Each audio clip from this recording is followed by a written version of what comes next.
કેમ છો મિત્રો? આજે હું તમારી સામે અપૂર્ણાંક ભાગ 2 લઈને આવી છું. બરાબર? આ પહેલાંના વિડીયો અપૂર્ણાંક ભાગ 1માં આપણે જોયું હતું કે વસ્તુને સરખે ભાગે વહેંચવાની ક્રિયા એટલે અપૂર્ણાંક. અપૂર્ણાંકમાં અંશ અને છેદનો સમાવેશ થાય છે. આ એક ઉદાહરણ છે 3/5. એમાં ઉપર 3 છે જેને આપણે અંશ તરીકે ઓળખીશું અને નીચે 5 છે જેને આપણે છેદ તરીકે ઓળખીશું.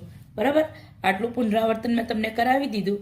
હવે આના પછી આગળ આપણે આ વિડીયોમાં જે શીખવાનું છે તેની શરૂઆત કરીએ. તો ચાલો, હું સ્ટડી પોઈન્ટથી શબાના પટેલ આ વિડીયોમાં તમને અપૂર્ણાંકના પ્રકારો શીખવું છું.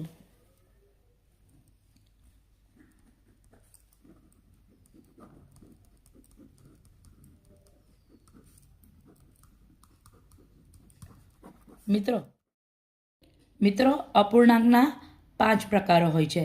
પહેલો પ્રકાર છે શુદ્ધ અપૂર્ણાંક. શુદ્ધ અપૂર્ણાંકમાં અંશ નાનો અને છેદ મોટો. જો ફરી વાર કહું છું, અંશ નાનો હોય છે અને છેદ મોટો.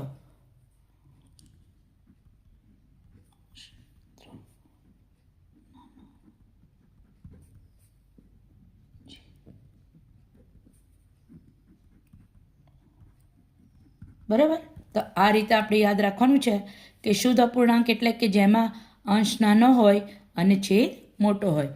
બીજો પ્રકાર છે અશુદ્ધ અપૂર્ણાંક.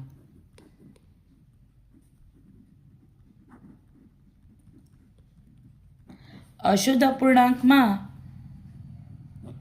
અંશ મોટો અને છેદ નાનો. ફરી કહું છું, બરાબર? અંશ મોટો અને છેદ નાનો. અંશ આમાં છે 5 અને છેદ છે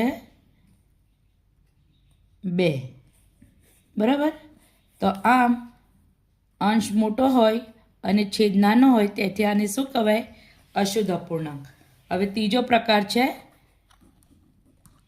મિશ્ર અપૂર્ણાંક.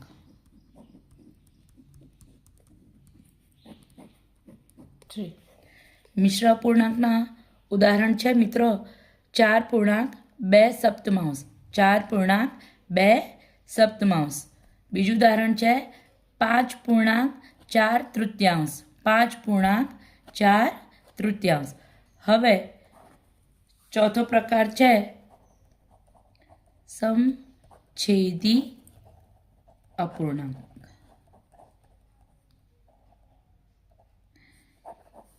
સમછેદી અપૂર્ણાંક એટલે એવા અપૂર્ણાંક કે 2 કે તેથી વધુ અપૂર્ણાંકો સાથે આપ્યા હોય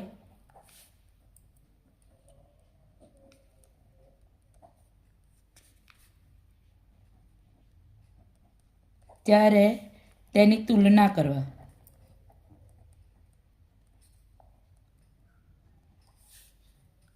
એનું ઉદાહરણ છે આપણી પાસે 2/7, 5/7, 8/7 વગેરે. હવે જ્યારે આપણે અપૂર્ણાંક સંખ્યાનો સરવાળો અને બાદબાકી કરવાની હોય અને અપૂર્ણાંક સમછેદી હોય તો આપણે દાખલો ખૂબ જ સરળતાથી ગણી શકીએ છીએ. બરાબર?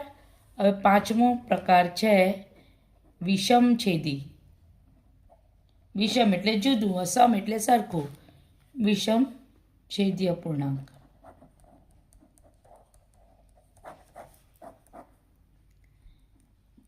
બે કે તેથી વધુ અપૂર્ણાંકોની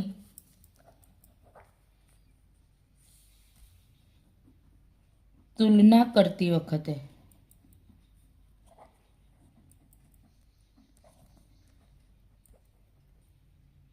વિષમછેદી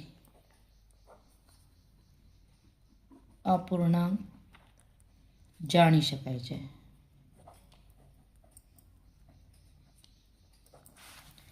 એનું ઉદાહરણ છે મિત્રો 3/5, 7/8, 9/3 વગેરે. બરાબર?